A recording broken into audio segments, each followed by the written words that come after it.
ගොවියා කියන්නේ මොකද්ද කියනවා මඩ හොදාගත් කල ගොවියා ඔට මේ ගාවිදේ කියනවා මේ මඩ හොදාගත් කල ගොවියා රජෙක්ක කියලා. එතකොට අක්කේ නම මොකද?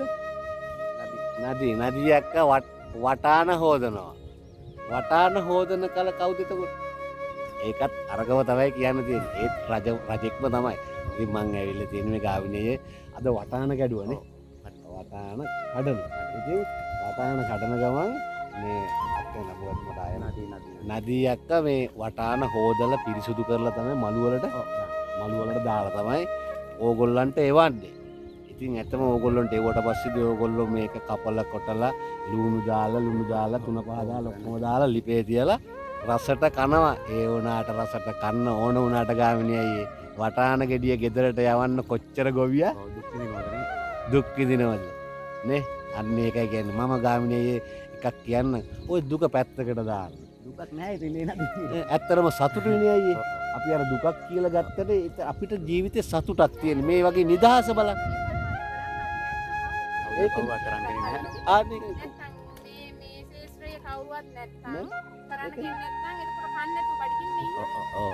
මේක මහ කැලෑව මැද්දේ මේ ලස්සරට වගාවක් කරගෙන ඕගොල්ලොන්ට කන්න ටිකක් එවන්න කොච්චරවත් බහ පොළවත් එක්ක පොර බදිනවද?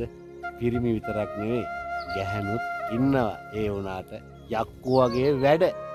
හැබැයි හරි නිදහසේ සතුටෙන් කාලය ගෙවන. නේ ගාමිනේ? ඉතින් අක්කේ මේ මොනවද අක්කේ දැන් ඔය වටාන එකින් එකටද හොදන්නේ?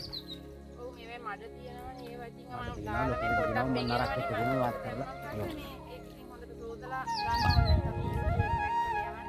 අනිවාර්යයෙන් මේ කියන්නේ මේ වටාන ගෙඩිය කැඩුවට පස්සේදී ඒව පස් තියෙන ඒව හොඳට හොදලා පිරිසුදු කරලා නෙගන්නේ මළු වලට දාලා තමයි ඔයගොල්ලෝ අතට එවන්නේ. එහෙනම් යාළුවනේ වැඩි වෙලා කතා කරන්න ඕනේ.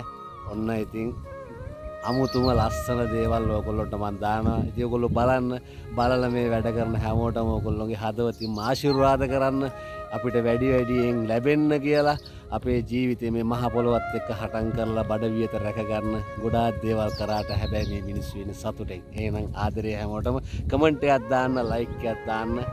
ලෝකෙටම මේක බලනවා, ලෝකයේ අය ගොඩාක් බලනවා. ඒගොල්ලෝගේ අදහස් තමයි අපිට වටින්නේ. එහෙනම්